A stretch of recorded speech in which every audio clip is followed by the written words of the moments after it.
look forward to a return of just civil discord in our city, whether people agree on a topic or disagree. I always like to say that we don't always have to agree, but we could always make a commitment to at least understand.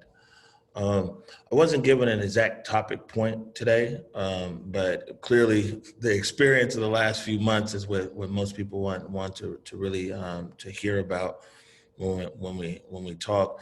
But I think more than that, community action oriented groups like yourselves um, like to hear about a backstory, but also people are interested in like, okay, well, how can we take action? What can we do?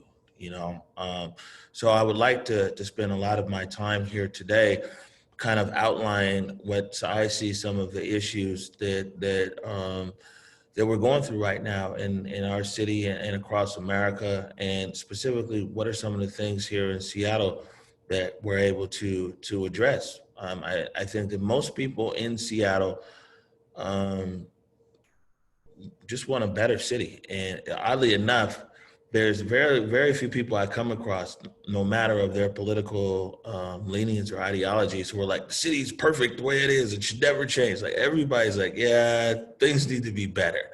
Um, and I mean that's a point of commonality and a good starting point with anything, because there's already agreement that things can be better here in the city, and things rapidly diverge from there because everybody has a different route as to what they see as better.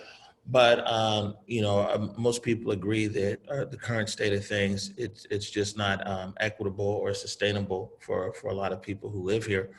Um, I'll give just a little bit of background, that I'm from the Central District, 29th and Jackson, and like the bio there says, went to James A. Garfield High School. I'm a very proud Bulldog graduate, Bulldog alum. But even more than that, I'm somebody who loves our city, very much. Every corner of it, everything about it. I love Seattle. Spent a big chunk of my career overseas in postings across Africa and in the Middle East, working with different media houses and media companies over there, and kind of came back home, I guess you'd say, for good, even though right now I'm ready to get back out of here for all kinds of reasons, a few years ago. And I'm one of those people who, despite really a world of experience, came back home to Seattle. I couldn't get a job anywhere. Couldn't get a job at the typical places, at Amazon, at T-Mobile, Microsoft, or anything. I being overseas all those years, I didn't understand these algorithms that people are looking for, and how your job your resume needs to perfectly match the words in a job description. Of all these things is just very foreign concept. So I mean, being that I came home, couldn't get hired anywhere, I just started volunteering at community organizations. One of them was Africa Town, and I launched the Africa Town Media over there, because there's a lot of good organizations that are in the community. But we see right now, if you can't communicate about yourself to the public, then people just really won't know what you're doing, even if you're doing the best things. Um, and From there, launched Converge Media. Well, I'd actually had it in the back burner years before, but kind of went full bore with it earlier this year in March. And we started a show, the Morning Update show, back in March, because when Governor Inslee shut the state down, we found that a lot of people in our community, especially our community elders, the information was overwhelming. It was all well intended, but it was overwhelming. It was like drinking, out of a fire hydrant. And we really felt like, that our community elders and other people specifically in our community, they weren't getting the information curated for them. And so we started what was called the Morning Update show every day at 11 a.m. Back in March, to be able to provide information to people in our community about COVID, where they get tested. Remember, at that time, there were certain hours for elders to go to the grocery store and things like that. Um, and that coverage, we were already on air when, unfortunately, this crime against humanity, the murder of George Floyd, occurred. And, our coverage just kind of rolled into the protest. And Somebody like me who's kind of been a lot of places, has done a lot of things. I guess I didn't think twice about being on the front of something. You're like, man, if we're gonna cover, I don't think you do it anybody, the public, anybody else a service by covering something at least with live video in the middle or the back of a crowd, and so. Uh, Still don't know if it was the wisest decision or not, but I found myself up there at the very front of the protest, at the barricade with the camera there. And for me, a lot of people who aren't familiar with my career history or even Converge, they think that we're a protest network and we popped up because of the protest. But if you research some, I've been writing about predatory real estate developers and issues of gentrification and business development and education for years in Seattle. And what happened is this was just the first time that work really went not only citywide but nationally and internationally, because clearly the whole world was watching around the protest. But for us then and even now, I just felt that it was important that we report for our community, being that um, a lot of times, especially if it's civil unrest, and now civil unrest around race and equality and anti-racism, that somebody needed to have a camera there for people back in the neighborhood. And what was kind of amazing to me is that that's all we were reporting or talking to. But somehow, like I said, the city and a lot of the country, and some of the live streams, hundreds of thousands of people around the world all tuned in. I joke right now that if nobody knew who Cal Anderson was before, they know who he is now. Like all kinds of people around the world, like, oh, it's Cal Anderson Park and things like that. But I bring that up because for us, it was important that we just remain grounded in being able to create content and tell stories that would make our parents and grandparents proud and our aunts and uncles.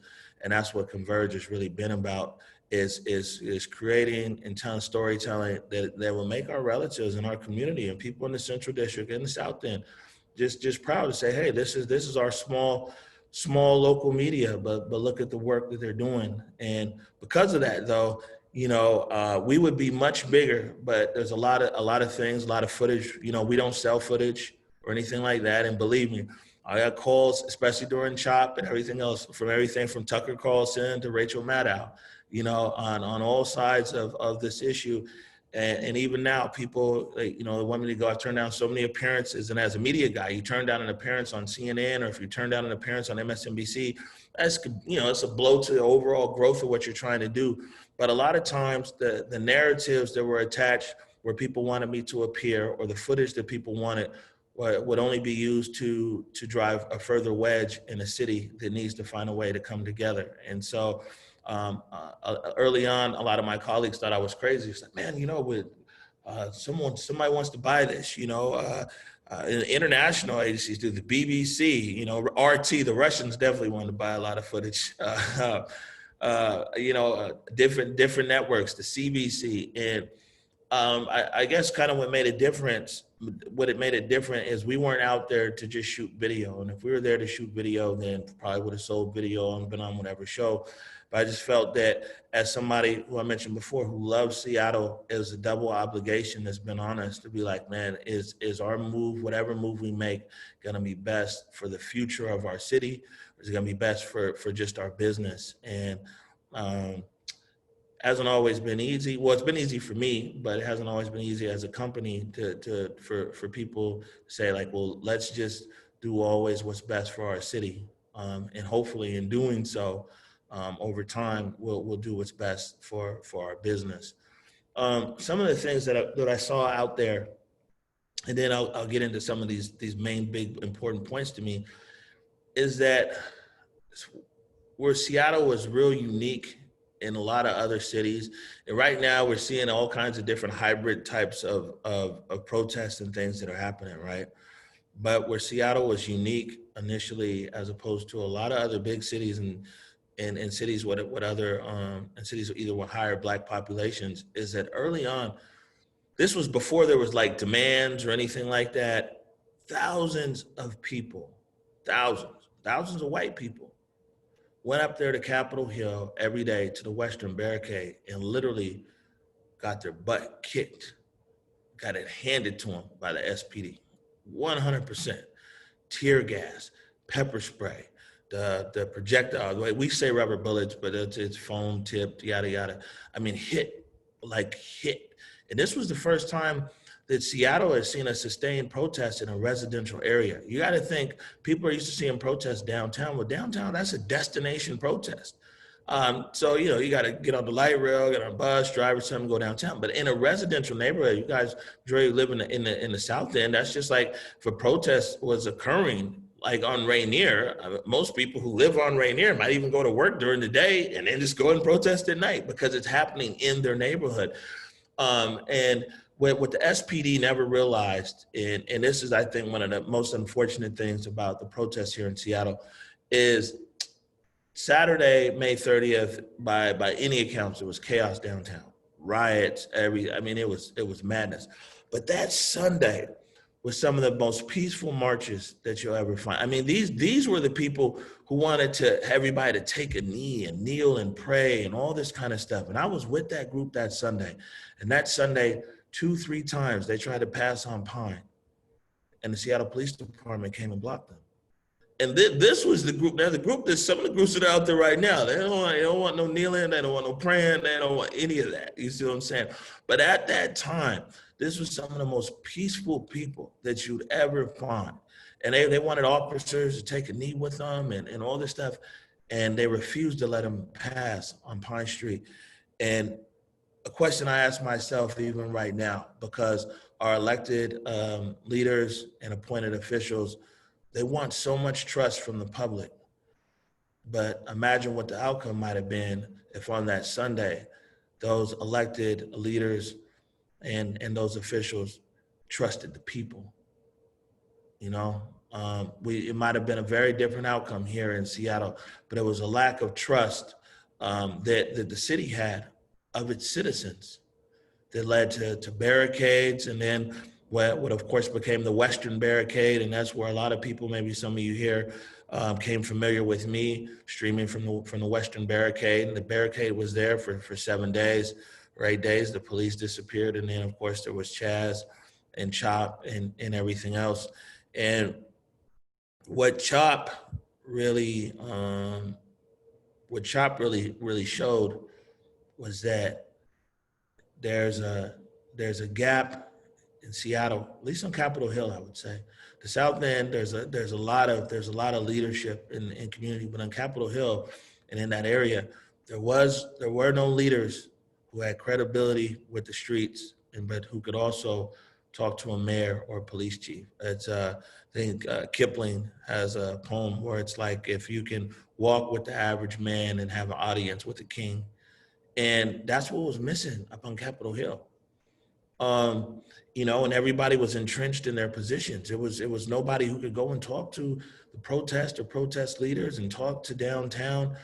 And for weeks, be out there on the stream like, man, we're just waiting for the leader. This is a great time, a great platform. And for me, I'm always looking for opportunity to build bridges. And I remember when President Trump was tweeting about the CHOP, and it's like, oh, it's crazy, it's this and that. And, a lot of the national media, they do interviews with Omari. You saw the president tweeting today about X, Y, and Z, and I think they were always looking for a traditional response.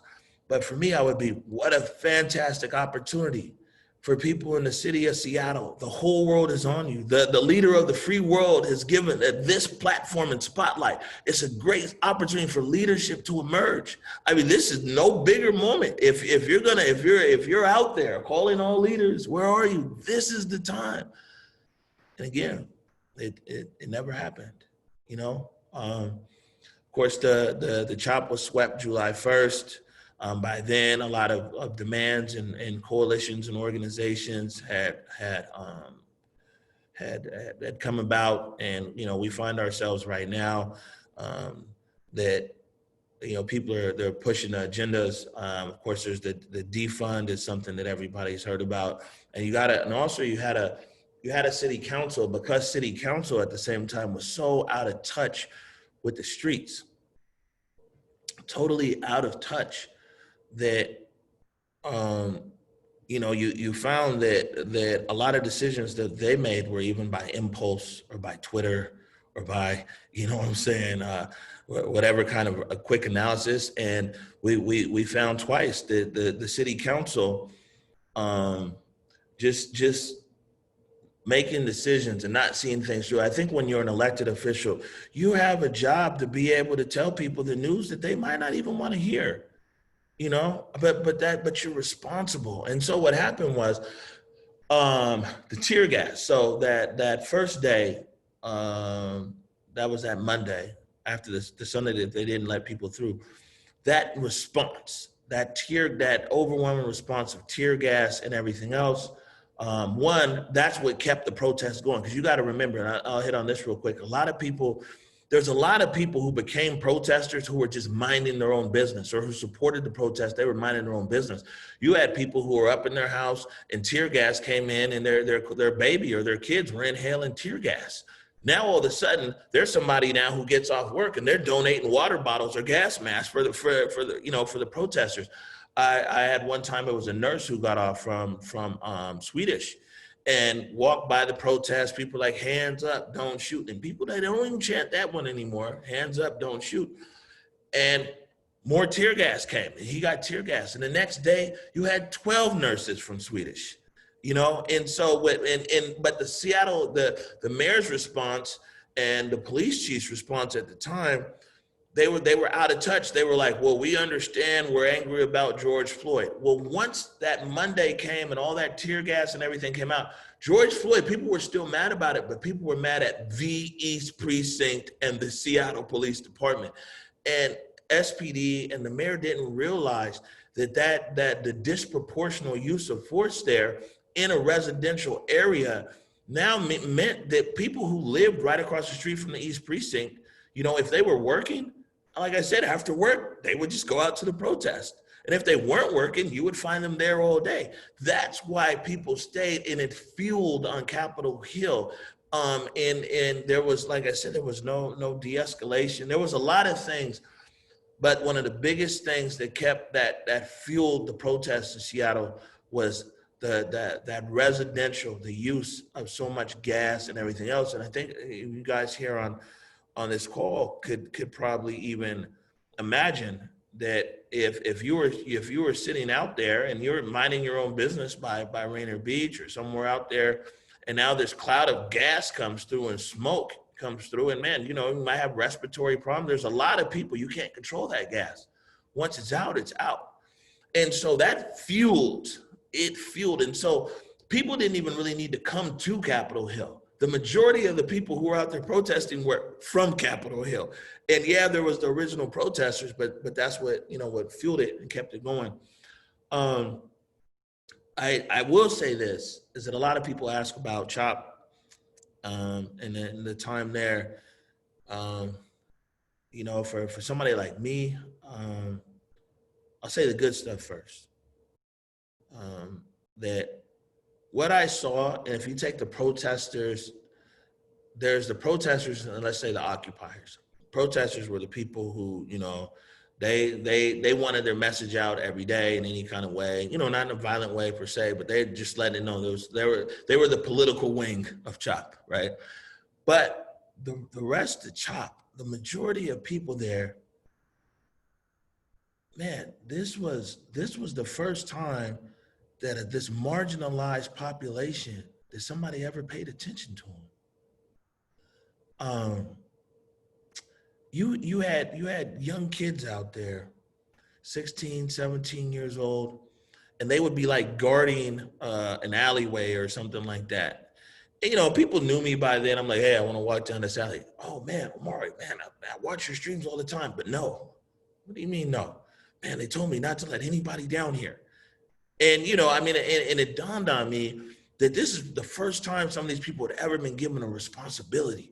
And they took it so serious. So, I was like, okay, yeah, respect this and that. And you would walk around and, they would have these, they would call it a people's assembly. And this was the first time that someone asked someone's opinion.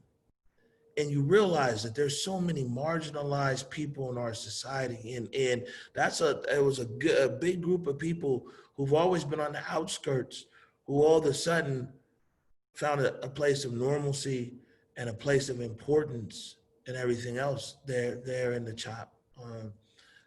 You found that so many people wanted to do service and be of service, but just never knew how. And they were there. And the other thing was that there was the memorial wall and the candlelight vigil that was there on the Sunset Electric Building on 11th. And during the CHOP, thousands and thousands of people came through and went over there to that memorial wall and to the candlelight vigil. Many of them lighting a candle, many of them saying a prayer. And you found that a lot of people were there, because that had an impact of police violence in their life.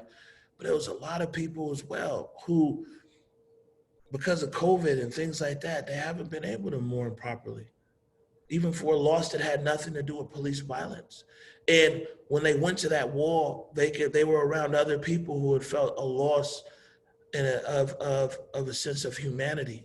Of course, the murder of George Floyd that we all saw play out in 8 minutes and 46 seconds, what a crime against humanity.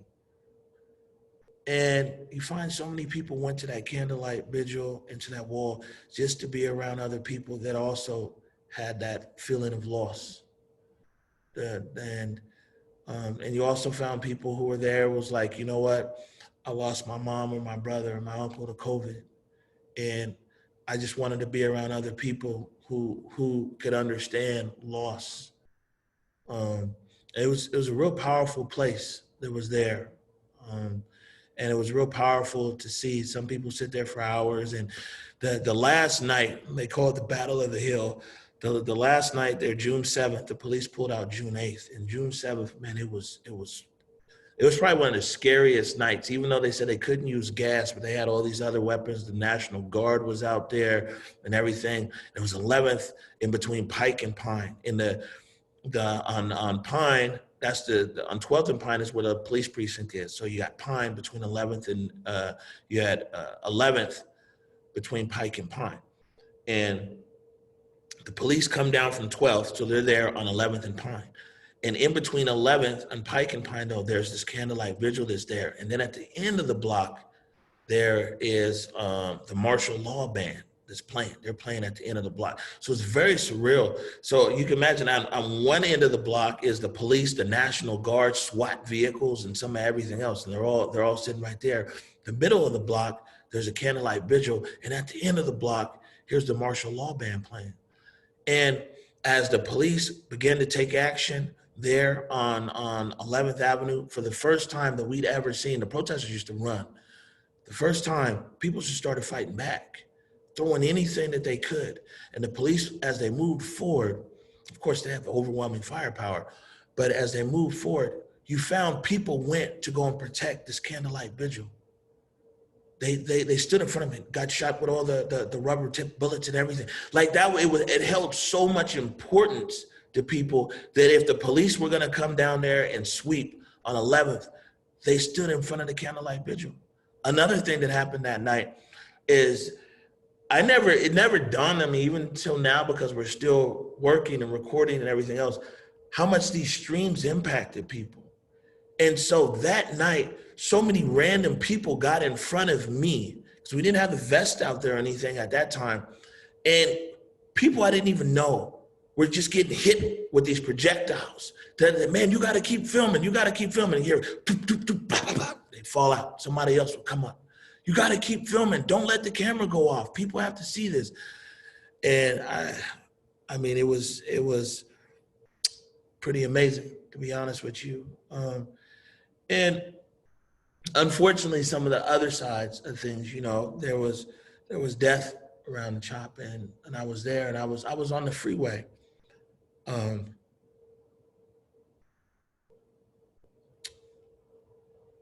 That night on I-5.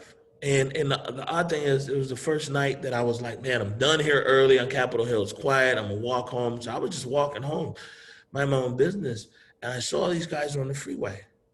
I'm like, man, let me go sit there and talk to him. And I usually live stream this and that. I was like, man, let me just tweet. I don't think this is newsworthy enough to put my live stream on. And I'm glad that was the decision I made. And I was interviewing them. They had just got done dancing and everything else. And we're all just feet away when this car comes around and hits Summer Taylor and Diaz Love. And I just remember thinking, man, like, I'm so thankful that I didn't have my phone turned on, because what I saw was so horrific, and the whole world would have seen it. Lorenzo Anderson Jr., who was killed there on Juneteenth, just right, literally outside of CHOP. But, I've been knowing his mom for years. Direct impact, like, damn. And Antonio Mays Jr., this was the 16-year-old. And it's funny because I talk to people like Martial Law, and a lot of people, they're like, man, the only reason I came out here is because I saw your stream. I saw your stream. And so many people were like, came in protest, we saw your stream. We're like, oh, okay, well, that's cool. But for somebody like me, Antonio Mays Jr., 16-year-old kid, ran away from California, but people up here were showing him different streams.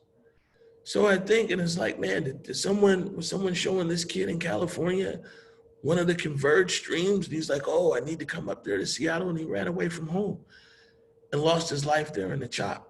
So for me, it isn't always a compliment when I bump into people and they're like, man, I came out here because I saw your stream. And I'm like, I always balance that with people like Antonio Mays Jr., who ran away from California to the CHOP because something looked so cool in a live stream. That being said, as far as what I think is important in the city and what people I think overlook, there's a lot of talk right now around defund and funding social programs, and that's something I'll kind of put to the side at the moment. But I know as somebody from the Central District who's just seen our neighborhood transformed so much since I was a kid, there's three big things that I think are important in Seattle. And that's the income inequality. The average Black household makes $42,500 a year. The average white household makes $105,000. Definitely don't want white people to make less. Black people just need to make more. I mean, imagine $42,500 a year. When you talk about home ownership, and which also leads into gentrification, what's happened, when I was a kid, the Central District was almost 80% Black. Great home ownership numbers. Now, you talk to 8%, 12% Black. Well, the thing is, and I'm sure a good number of you guys here are homeowners. I heard one gentleman say he just sold a home to go and buy another home. But home ownership is such a key to generational wealth. And the black community, we're not handing anything down. When home ownership we see in constant decline here, that means that the opportunities of generational wealth are also in decline. And more times than often, we leave our kids with debt, where a lot of other groups are leaving their children with assets.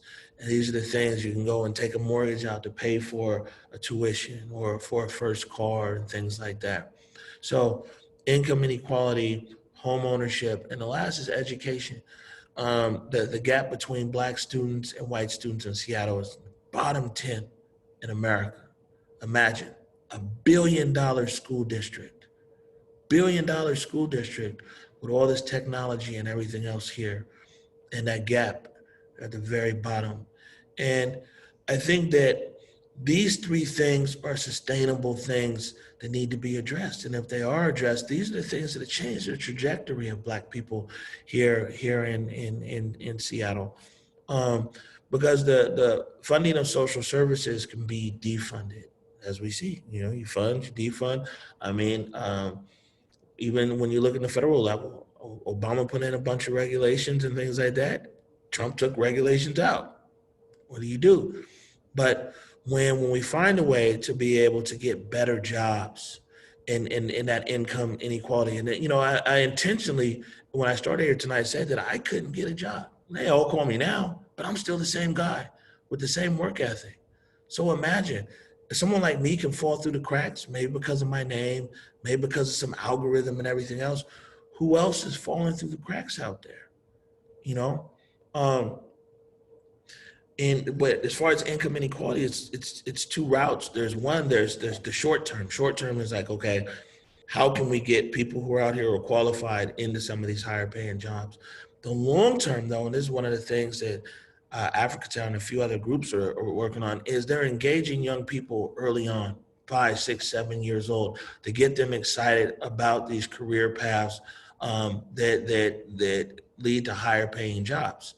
Um, but because if our kids aren't thinking about that going into high school, they're not going to take those classes. They're going to go into a career, and a lot of times, our parents and grandparents are well-meaning, well-intended. Well, why don't you go get an education degree or a criminal justice degree and things like that? Where a generation ago, man, it's a pretty good job. You know what I'm saying? But I mean, a lot of our kids that are going on to college, they're getting into careers that tap out at $60,000 or $70,000. While you've got other kids who are getting out of college and they're going in over here at Amazon and other places, and it's $100,000, $130,000. So imagine the frustration that you did everything right. You went to college, you got a degree, and now you're in a career path, and you still can't afford to live in the city. And so, short term is jobs now, and long term is creating a whole different pipeline to be able to engage with children while they're young and get them on a proper trajectory for high paying careers. And again, this isn't a lot of solutions I talk about isn't necessarily government. A lot of it is private sector and what can regular everyday people do. Because I'll be honest with you, is that you can't legislate people's hearts and minds and souls. It's impossible. You have to be able to create a position and viewpoints that it changes someone's outlook. It changes their position. And so, a lot of what I talk about is not that, okay, well, government needs to go and create this pipeline of X, Y, and Z. Nah, we the people, we the concerned citizens, we need to support these things.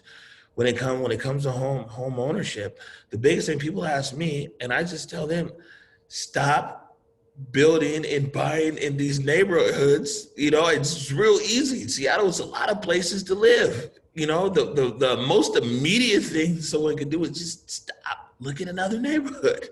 you know and I know, homeowners are excited and everything else, but it's crazy because people will move to the CD because this hip place, the history and legacy of jazz and Quincy Jones and Jimi Hendrix and everything else, but have no regard for the actual community. And so it's like, yeah, they live in the Central District, and who was driven out. And another thing that's happening across the city, a lot of you guys might be able to identify with, is it's not replacement, meaning that someone who was a school crossing guard, a volunteer at CD Panthers or Rainier Eagles, Little League football, somebody who was active in the neighborhood, they're not being replaced by someone else who comes in. It's almost like, I'm a big Mariners fan. People who follow me know it's different. If I was to get bumped out of the city from somebody who's from Boston, that clearly they're a Red Sox fan, but they still go to the Mariners games. They still do all those kind of things, right? Because you've kind of been knocked out by the same kind of situation. That's not what's happening here in Seattle. So the people who are been very active in our community, people who are mentors and volunteers, and like I said, all the way down to crossing guards and little league coaches, they can no longer afford to live in the city, and they're not being replaced by those same type of people.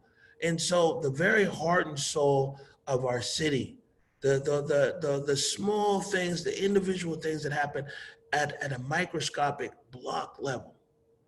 When you talked about, hey, here's a real cool park that's over here, and here's where you can go and get on your standing up kayak and everything. Those are small things when you put it in totality of a big city, right? But those are the things that matter in a community and neighborhood level. And I fear what's happening in our city. Of course, we talk about the Central District, gentrification, home ownership down, but in a bigger sense of our city is losing what made us so special. You know, when I was a kid, this was a very, it was a, my mama used to say this was a small town in a big city's body. And that's how Seattle was. I remember we used to have Kids Day here and all kinds of things. Um, and we're losing our identity of what's always made Seattle special. And sometimes we have to sit back and say, but what are we gaining? Um, the last thing is education, and education has been a point of contention here for a long time in the city of Seattle, and Black kids and children of color are they're failing in Seattle public schools. And again, if you want sustainable success, if we were to get back on this same Zoom years from now, you know, um, we won't be able to say that there was big change if if the school district, this $1 billion school district, if our children are still failing out there, if home ownership now it continues to plummet, if the disparity in income stays the same, and there is no pipeline in place for our children to be able to go and get these high paying jobs, you know, outcome years from now. These are things though, and I just want to bring this up. These are a lot of things that you're not really hearing, right? We hear the big rallies, we hear the big call. You know, we need to defund, and we need to fund this social service and that social service, and that's fine. And I leave that conversation right there, because the funding of social services and the emboldening of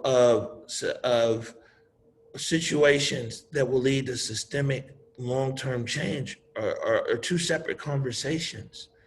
Um, you know, the funding of social services doesn't necessarily equate to the reversing of gentrification or the rise of Black home ownership. It doesn't lead to what's going on in our schools, and definitely, since we're talking about private sector, the government isn't necessarily the answer either for this income disparity and what's going out there, things like that. And I bring all this up because, like I said, me personally, and I'll wrap this up here in a second. Me personally, I tell people all the time that as the citizens of Seattle, the citizen stakeholders, we've outsourced leadership too long. We put it on autopilot. Yeah, hey, honey, who do we vote for again? Oh, this one. Okay, here you go. You know, we've outsourced, and look at the outcome. We put it on autopilot. This is our fault. You know, this is our fault. For years of not holding people accountable, for politicians being able to make promises and it disappears and there's no accountability. And now we find that in autopilot, we're stuck in a rut over here. You know what I'm saying? Um, in the fact that City Hall doesn't know how to communicate with the streets. Streets doesn't have access to City Hall. You know, a lot of things they're not moving. And that's why I think it's important, like I said, for us as the people. So we gotta look at things. I tell people, not everybody works at a big company, not everybody knows a hiring manager, but people are always like, well, what can I do? Well, if you do happen to have influence at some kind of company, in the here and now with jobs, we want to tell people, like, we want to rethink some of the hiring processes. Might want to give some of these resumes a second look. You never know who you're missing out on. The algorithm only keeps reinforcing a certain type of person. Every time that you get hired off that algorithm, it reinforces itself to go look for that. You know, I mean, in Seattle, we talk about with the schools, the disparity between PTAs in certain neighborhoods. I mean, the PTA up there in Magnolia, man, very fantastic. You know, PTAs in different schools across the city, they're struggling. And I tell people, I mean, one thing we talked about is, like, if people want to help on the education sense, because clearly with $1 billion, who knows what they're doing over there, but the parents are closest to the problem. So they very well might be closest to the solutions, the parents and the teachers, you know, not the administrators. And so, but, you know, a lot of these PTAs need support. You don't necessarily have to have a child in school or anything, or even live in the city to want to support some of these PTAs here. These are the things that over time, how can we bridge this gap of failures in education, things like that. I just think that for us here, for people who love Seattle, and people who are nostalgic about what Seattle was and are still optimistic about what the Emerald City can be, is that we have to look in the mirror and we have to think, what is it that we can do to actually make this a better city?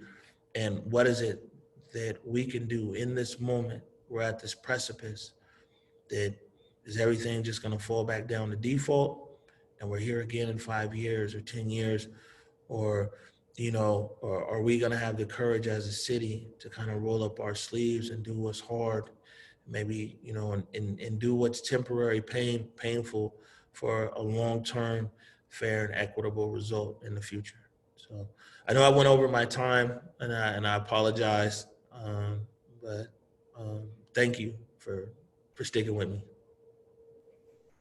Thank you so much, Omari, and no worries at all about the time. Is it okay if we open it up for questions if people? Sure.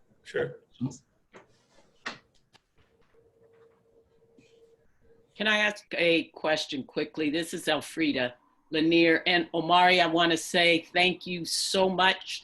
I appreciate you for laying out a lot of work that we need to do to address the disparities and failures. I want to also let you know I'm a 1970s graduate of Garfield. Okay, Bulldog. And if you will recall Odessa Brown Children's Clinic, I'll leave it at that I was 15 inches from your face years ago for a long time as your dental hygienist. But I would like to know how to get, since this is recorded, a couple friends that were not able to get on tonight that live in the Rainier Beach neighborhood would like to be able to get a hold of this. So how would that be available? Well, so I think you guys will have this recording, but let me put all my contact information out there. So it's in the recording.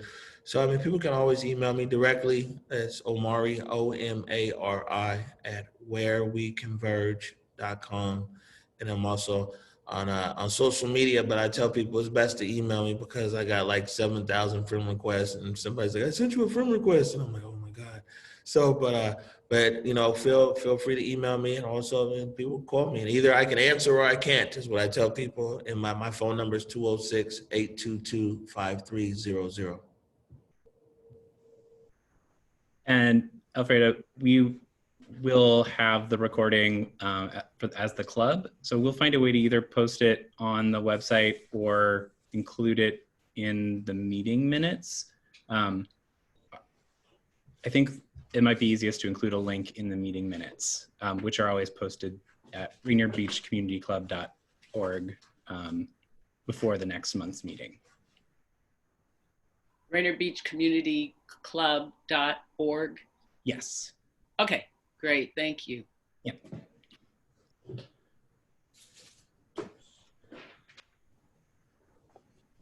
Hey, Omari, I have just a quick question, Zalvin Edwards. So the whole defunding the police seems to be kind of a hot topic right now. Do you mind sharing some of your views on if they did defund the police, what do you believe they should allocate the funds toward? Right. Well, so since you asked, let me go down, open that door. So first of all, it's very interesting because, like I said, the city council made a lot of decisions, and really a lot of them, I don't think that they saw through how the process works, right? And so I'll just quickly hit on that. So like I said, back in June 1st, when the tear gas first came out, the ACLU went to court. And actually they used my footage in court, federal court, and they filed for an injunction, everything else. The city council went to put a ban on all less than lethal munitions, tear gas, everything else, right? And they got the city so hyped up about it. Like, yeah, you know, we're gonna ban tear gas, we're gonna ban this and that. Well, there can be no change to police policy unless it goes through the consent decree through a federal judge. So no matter what law the city council passes, You see what I'm saying? It can't come into law until it goes through Judge Robart or Judge Jones.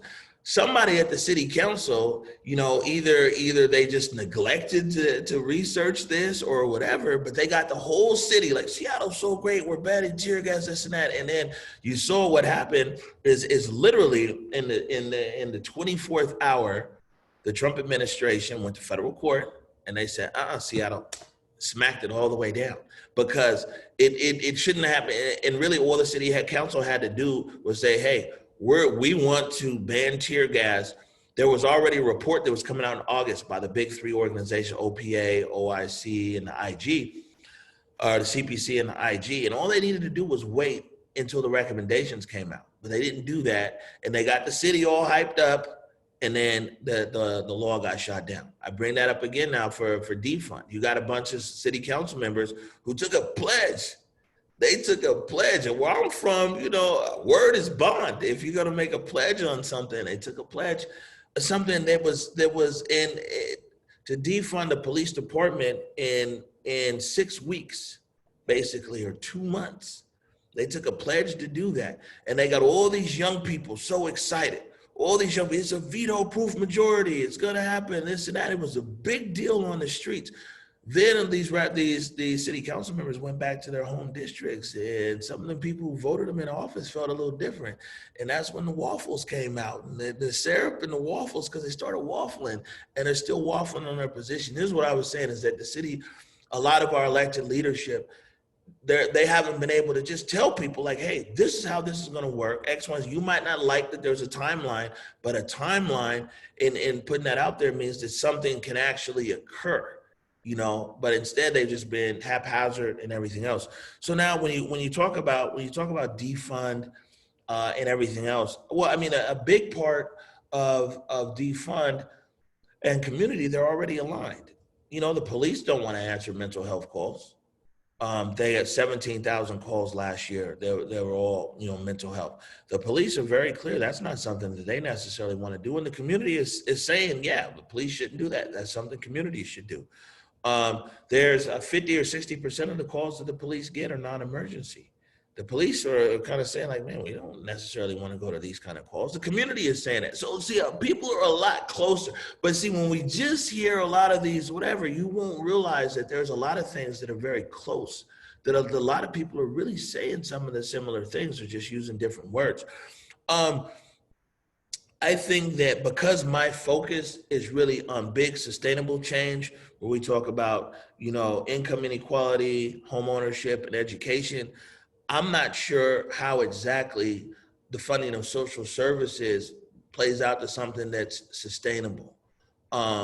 And I'm not saying it doesn't need that. There's lots of, and I want to say this as well, there's lots of people that are doing great work on the social side. And right now with this uptick in gun violence here in Seattle, it's a good thing that you got people like Choose 180, Community Passageways, United Better Thinking, people like Coach Dom and Willard Jimerson and everything else. So I mean, there's social programs that have been underfunded and neglected for years. And to be honest with you, if they were funded, you'd probably get a lot of better outcomes that are out there. So I would say that community organizations that have been out there doing the work but have been underfunded, if defund does occur, then a lot of those programs probably do need to be funded. But people just need to realize the problem that we have here in Seattle is not enough people are being granular, and people will think if defund passed, say it went through and people kept their pledge and everything, the majority of Seattle would be thinking that all Black people's problems are solved. Man, the defund went through. It's 50%, $200 million. Man, that's not the Liberty Bank building, which is one building, costs $50 million for 115 people. That's 4 buildings in Seattle. You know what I'm saying? If that $200 million, 4 buildings, and what's changed? So people have some affordable housing. So the big picture things we have to remember is no matter what happens at defund is going to go towards funding social services. There's a whole nother issue over here of what needs to happen systemically in our city to change the overall trajectory of the Black population. Thank you.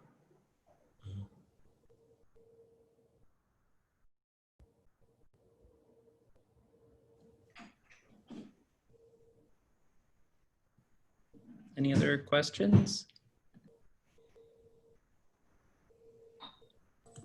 I don't have a question. I just want to say this is probably one of the most informative meetings we've had in the 10 years that I've been coming to these meetings. So thank you Oh, wow. Thanks. a lot. Thank you. I appreciate it. Yeah. You know, one thing I will say is, you know, like I said, I'm big on civility and discord. And it's funny because a lot of people would be like, we go out and would get pepper sprayed and maced and hit with these rubber bullets. And the next morning I'm back out there, you know, with a positive disposition. People are like, man, how can you not be angry? How can you not be whatever? And I'm like, well, I'm a professional person. You know what I mean? I put myself in harm's way and this and that. And, you know, two, is like, my mama always says that you'll find what you're looking for in life. She give an example that you never realize how many make and models there were of your car until you buy your car.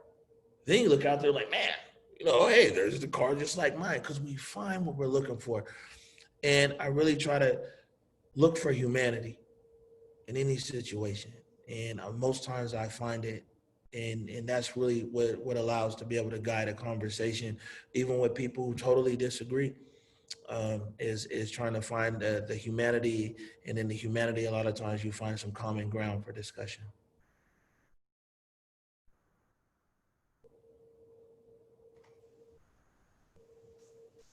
I have a question. First, I want to say also thank you, Omari, for having this great courage to capture the sad reality that's happening in Seattle and in this country, and also having the great courage to share it with us. So thank you. And I do believe in your cause, and I was wondering individually, how can I help? And also as part of Rainier Beach community. I would forget about the officials. I used to believe in them, but not anymore currently. So individually and as a community, how can we support each other? That's my question. Right. Well, so for us as Converge, we're about as much community media as it gets, and you know, usually community is also a buzzword for, you know, the very small operations. So there's a few ways that if people want to support, right? You can, in a monetary sense, on our website where we Converge. There's all kinds of different ways that people PayPal, Venmo, or Patreon and things like that. And that's cool because, you know, a lot of stuff gets damaged out here. We're always having to buy something, you know, it gets damaged by tear gas, different things adhere to the lenses, microphones get broken. So there's always a need for that. But I think that another big way, because people can do something financially, that's fine. But if not, another big way is one on, as far as Converge, social media, like our stuff, share, tell a friend about it. We're all over all the social media pages. But in a bigger sense, our mission here now, we didn't start out with it like this. We were just reporting on news in the Central District and the South End and community things, you know, for the last few years. But our mission right now is very much part and parcel of having a better city. And so one of the best things that you can do is in helping us and all Seattleites collectively work towards that better city. Stay engaged in the process. You know, be willing to have these conversations. Let's hold people accountable. These are the things that, even beyond us as Converge, these are the things that will help us get to exactly where we need to be here. For people who are checked out, check back in. Now is the time. And that's one of the biggest things that I tell people that we can do right now is have the willingness to hold people accountable. And not everybody's a big let me write City Hall and let me do this and that. Another thing people can do is just be willing to have a conversation. You'd be surprised. Look at tonight, we have a conversation. So like I said, from the small level of how can we help Converge, whereweconverge.com, our website, find different stuff there. On a larger level, man, let's continue to engage with each other. Let's be willing, continue to listen to each other, and man, let's hold people accountable for the future of our city. Thank you.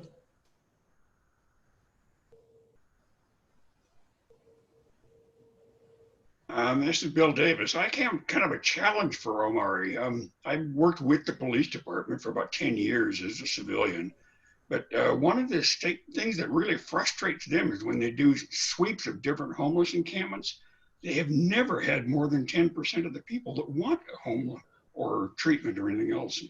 90% of the people just turn them away and go to another encampment. Well, I think that what we're finding here with homelessness, and this is what a common misconception is, I think, out there with homelessness as well, right? Is that under that umbrella of homelessness, you have the actual working poor who have really just been outpriced their home, and they are really sleeping in their car or in a tent somewhere. Then you have people who are homeless. They're living on the street. Then you have people who are chronic, what's called chronic homelessness. Then you also have mental illness. Then you also have substance abuse. Now, what you will find is in Seattle, the working poor, the people who are like, man, me and my family are living in a car, living in a tent. I try to work every day, this and that. A lot of those people are the first people to get ferried out, because they have a willingness to want to leave that situation right away, right? And so when you talk about a certain percentile, there's a lot of people who either it's chronic homelessness.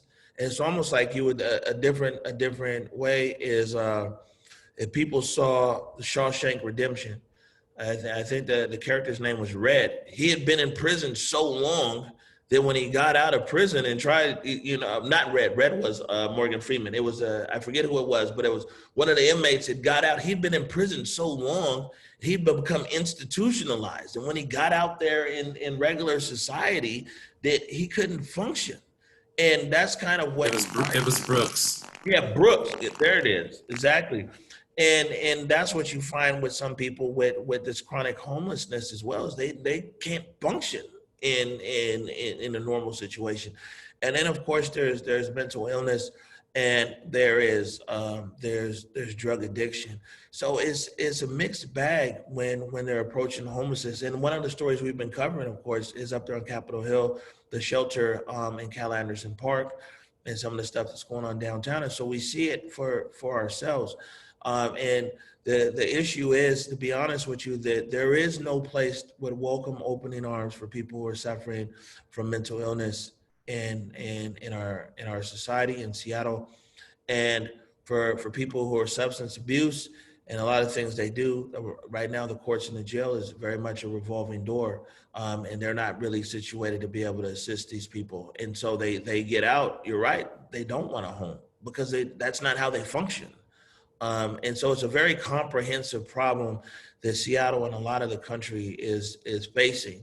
Believe me, the average person who was living in the city or the South End, they couldn't pay their rent, and now they're homeless.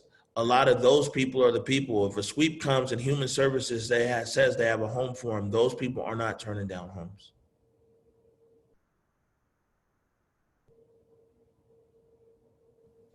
Omari, there was a question in the chat from Ruth Egger. She said she is wanting to know what you think about what is happening now on the streets.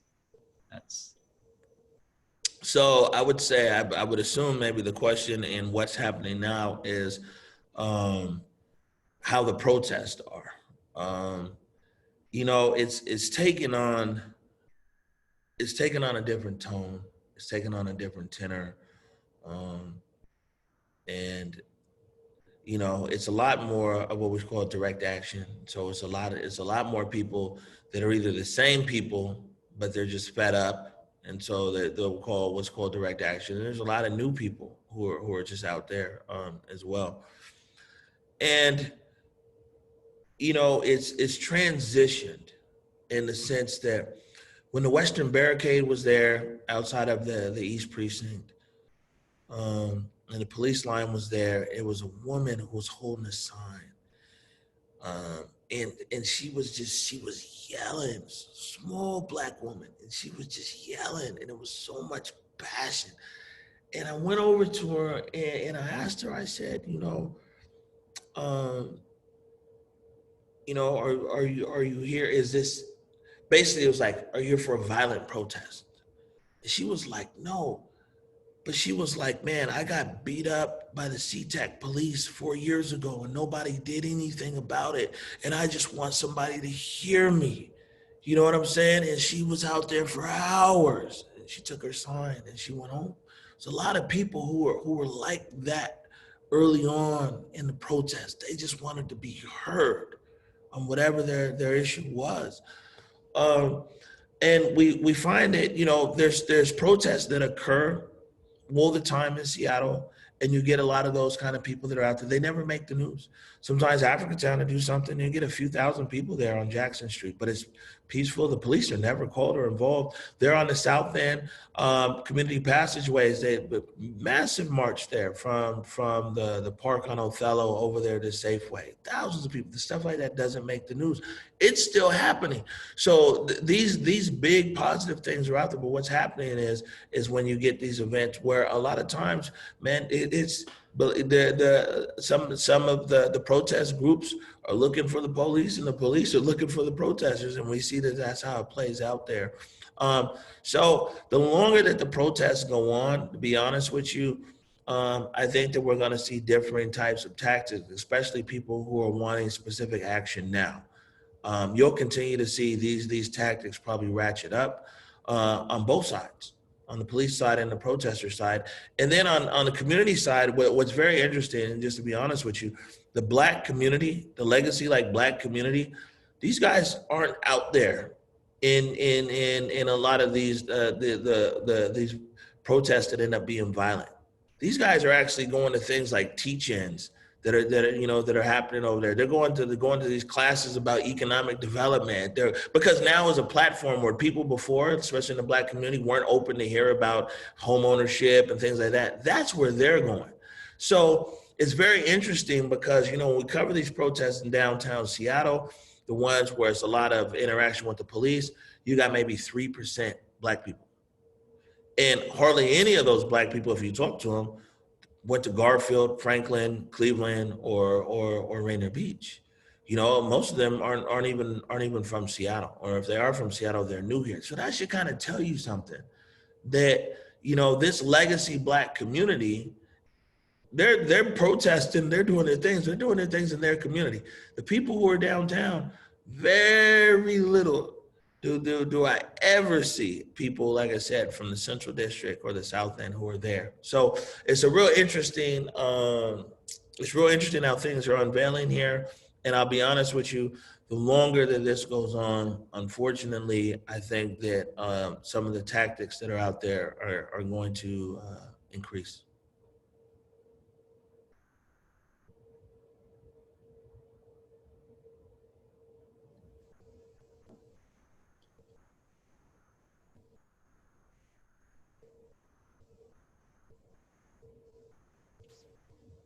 Vicky, I see you raising your hand. Did you ever, have an evening where you get home and you're just so beat up that you just don't feel like you can do it the next day? You get hit by one of those rubber tip bullets or the tear gas. And did you ever have one of those days where it was just a whole lot?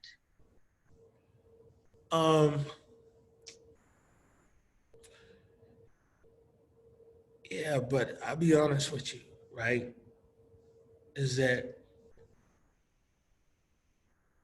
when's the last time, especially people who've been here from Seattle a long time, when's the last time that a Black kid from the Central District made the news nationally, internationally, and everything else, and it wasn't about sports or it wasn't about, something bad, drugs or something like that? Man, my whole neighborhood was watching.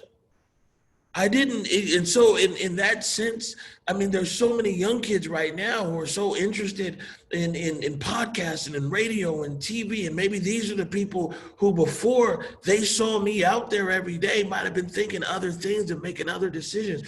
And so like for us guys, it was like our neighborhood's on our back. This is our moment.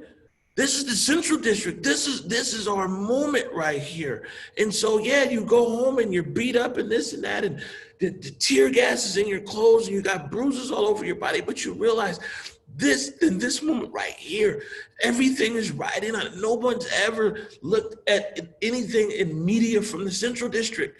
You know what I'm saying?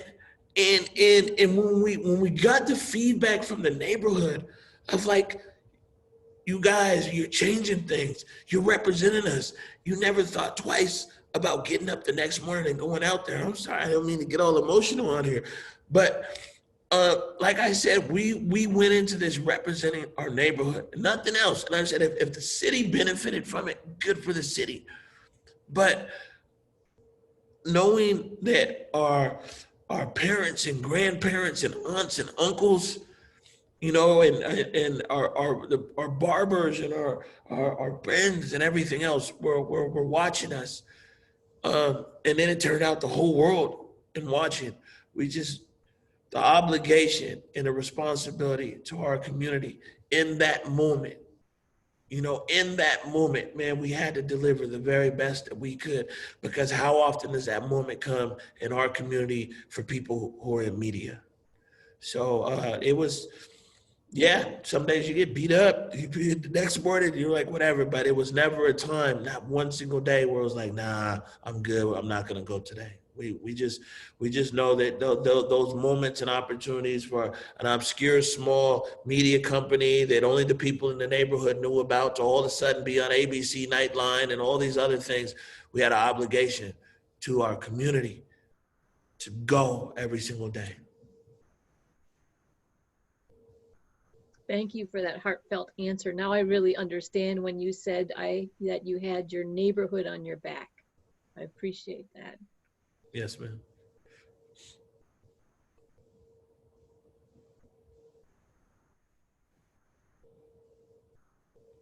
All right.